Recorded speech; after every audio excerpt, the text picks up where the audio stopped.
fait 10 ans que je travaille dans le même quartier. Au départ, on avait encore une mixité sociale, toute relative, qui a disparu, puisque chacun réussissant à mener sa petite vie, se sauve du quartier pour aller dans un autre plus agréable. Et donc ce sont des familles de plus en plus paupérisées qui arrivent. Et donc même dans les écoles primaires aujourd'hui, on peut dire qu'on a des formes de ghetto. Et cette suppression de la carte scolaire qui fait qu'on peut inscrire son enfant où on veut, ça fait réfléchir les parents bien avant même. Et c'est au détriment même de l'école primaire de toute façon. Après au collège, ça devient compliqué. Parce qu'il n'y a plus de mixité sociale du tout. Les collèges de banlieue deviennent des collèges ghettos. Les collèges, les lycées brassent des élèves qui sont de moins en moins hétérogènes. Qu'est-ce qu'on veut pour les générations futures? Est-ce que c'est justement parquer les gens et puis qu'il n'y ait pas de mixité, qu'il n'y ait pas d'ouverture sur les autres, l'ouverture sur le monde, c'est très important. Et les lycées qui deviendraient concurrents entre eux, ça va devenir une mentalité particulière, même au sein des collègues. Je pense qu'à terme, surtout, ça modifie l'idée d'école publique, puisque ça permet de la considérer comme quelque chose que l'on peut consommer de manière différenciée selon ses choix personnels, selon sa classe, selon ses moyens. On ne peut pas d'un côté prétendre que tout le monde a le droit à une éducation et d'un autre côté mettre en place les conditions qui justement créent de telles inégalités que chacun ne pourra pas avoir accès aux mêmes droits. Évidemment que la mise en concurrence des établissements crée de facto une mise en concurrence entre les personnels et entre surtout l'image des établissements. Et malheureusement, les gens dans une période de crainte sont de plus en plus sensibles à ces images-là. On était avant dans une lutte contre les difficultés sociales et une quête de réussite sociale pour tous. Et là, ce qui sous-tend ce projet-là, par exemple le projet Claire et compagnie, c'est une lutte contre la violence. On assimile les difficultés scolaires, tout ce que l'on peut, à la violence. Et je crois que là, cette stratégie d'aller au plus près, de mettre les établissements en concurrence, on va, là encore, participer à la fois à la casse des services publics et aussi à des écoles à deux vitesses. La première conséquence va être qu'on va ghettoiser encore plus ceux qui sont ghettoisés dans leur vie.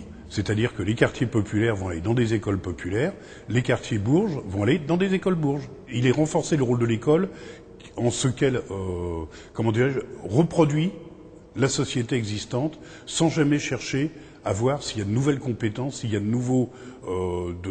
nouvelles gens qui peuvent émerger de la masse. C'est l'accroissement des inégalités encore une fois. La suppression de la carte scolaire, c'est évident, quoi.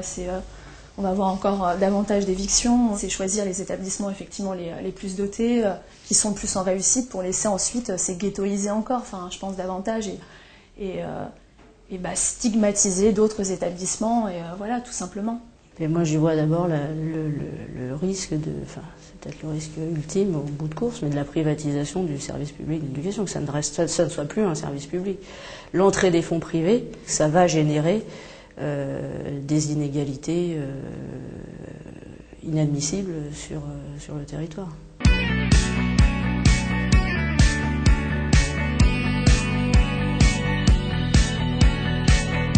Partout où l'État retire ses billes, ça pose à un moment donné un problème. Parce que les collectivités territoriales ne sont plus en capacité d'assumer. Ça n'est pas possible. Tous les budgets qui ont été affectés au plan ville, qui permettent les coups de pouce, l'accompagnement éducatif, auraient quand même pu servir à d'autres projets au sein de l'école pour permettre la réussite de tous, chacun à son rythme et pas à quelques-uns sur un temps ponctuel. L'école, c'est l'éducation nationale, donc ça veut dire qu'on offre la même offre éducative, quel que soit le territoire. C'est évident qu'en fonction des communes, l'offre va être complètement différente. On travaille avec la mairie parce qu'on ne trouve plus à l'éducation nationale des points d'appui qu'on avait avant. Laisser aux villes qui ont peut-être le moins de moyens, parce que c'est ça finalement, on a des villes sur le territoire qui ont beaucoup de moyens financiers, d'autres qui en ont moins. La charge des établissements, je trouve que c'est un petit peu dommage. Si on veut un service public d'éducation nationale, ça ne peut être il ne peut être qu'à la charge de l'État. C'est la garantie que tous auront les mêmes possibilités qu'ils habitent au fin fond du Larzac ou qu'ils habitent dans le 16e. Dans cette idée d'une chose commune, d'une chose publique, c'est forcément à l'État de la prendre en charge. Donc, à défaut effectivement, à part les collectivités territoriales, mais on mesure bien ce que ça peut à nouveau créer ou accentuer de différences, d'inégalités. C'est un ministère régalien, ça doit rester une mission de l'État. C'est pas aux collectivités territoriales qui vont avoir le moyen ou à celles qui vont péniblement ne pas les avoir d'essayer de mettre bout à bout des petites choses pour donner un enseignement qui finalement ne sera pas le même sur l'ensemble du territoire. C'est une mission de l'État, clairement. On a depuis presque 2 ans, affaire avec une espèce de menace et d'épée qui pèse sur nos têtes de la région, avec effectivement un financement et un grand service public de l'orientation. Ça va être l'orientation insertion métier. Et donc on n'est plus, nous, dans l'accrochage à l'école, l'accrochage dans la formation, c'est-à-dire pourquoi je vais à l'école, pourquoi j'apprends. En gros, c'est j'apprends pour avoir un métier. Et donc nous, le service public de l'orientation, c'est ça. C'est bien au niveau national qu'il faut anticiper, qu'il faut réfléchir et qu'il faut apporter des solutions. Ce sont des volontés politiques, des choix politiques à un moment donné, qui ne sont pas réfléchis globalement, qui se surajoutent à d'autres dispositifs et dont on n'évalue pas finalement réellement l'impact, l'intérêt, et qui, je pense, peuvent paralyser ce qui est mis en place, alors qu'en même temps, on est en train de détricoter le cœur des missions de l'école.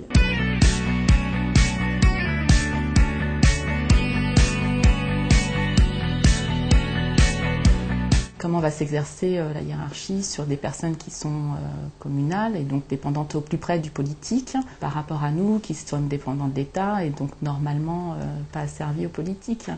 Donc la question qui va se poser, c'est les orientations politiques communales vont-elles influencer les établissements ? On met encore plus d'inéquité sur le territoire. Toujours un peu plus d'inéquité sur le territoire. Puisque les collectivités qui, entre guillemets, feront et le choix d'embaucher et pourront financièrement embaucher, le feront. Celles qui ne feront pas le choix ou qui auront moins de moyens pour embaucher, embaucheront moins. Donc ça veut dire qu'on continue à ne pas avoir d'équité sur le territoire français. Et je rappelle quand même qu'un des principes de la République, c'est l'équité du territoire. Comment est-ce qu'on va pouvoir donner un enseignement qui soit le même partout si les gens ne sont pas formés de la même manière? Ensuite, l'embauche par les collectivités territoriales d'un certain type de personnel, il me semble quand même que ça va vers la précarisation des personnels. Ce que je crains, en fait, c'est justement d'avoir plus de contractuels, des collègues qui sont parachutés comme ça, sans réelle formation, et qui sont beaucoup plus maniables. Je pense qu'on va perdre ce que l'on pouvait avoir au niveau de notre profession, c'est-à-dire une idée commune de la profession, une idée commune de l'enseignement, de ce qu'est l'école, de ses objectifs. Il est important que chacun puisse considérer son collègue comme un alter ego. À partir du moment où vous mettez des statuts différents, ça va créer forcément des difficultés pour fonctionner. Ce qui est intéressant, c'est justement dans une perspective éducative, que les enfants comprennent qu'il y a une cohérence d'ensemble des personnels. Quand vous travaillez avec d'autres partenaires, eux, ils font une prestation. Mais ils n'ont pas pour obligation d'avoir une harmonie et d'avoir au niveau central le projet et l'intérêt de l'élève. Dans la section STG du lycée, on a 3 contractuels ou vacataires sur 7 profs. Donc ça veut dire que tous les ans, on a des nouveaux collègues. C'est des gens qui n'ont pas de recul pédagogique, c'est des gens avec lesquels on ne peut pas travailler en équipe sur le long terme, parce que ça j'insiste beaucoup, qu'un travail notamment avec des élèves de techno, d'enseignement STG, c'est un travail sur le long terme. Ça se construit petit à petit. Qu'on laisse une certaine autonomie dans la façon de travailler, à partir du moment où les programmes sont établis, c'est logique puisqu'on est du matériel humain quelque part. Mais qu'on délègue les recrutements, que l'on délègue même les paiements des gens à des collectivités territoriales, quelles qu'elles soient, alors que d'autres sont payés par l'État, on introduit d'abord des inégalités, et on se retrouve dans une situation que je vis dans mon établissement aujourd'hui, à savoir qu'on manque de personnel Atos, et quand nous, enseignants, nous avons dit les Atos ne peuvent pas assurer parce qu'il y a trop de surface à nettoyer, la réponse des fonctionnaires de la région, j'entends les fonctionnaires, a été « vous êtes enseignants, ça ne vous regarde pas ».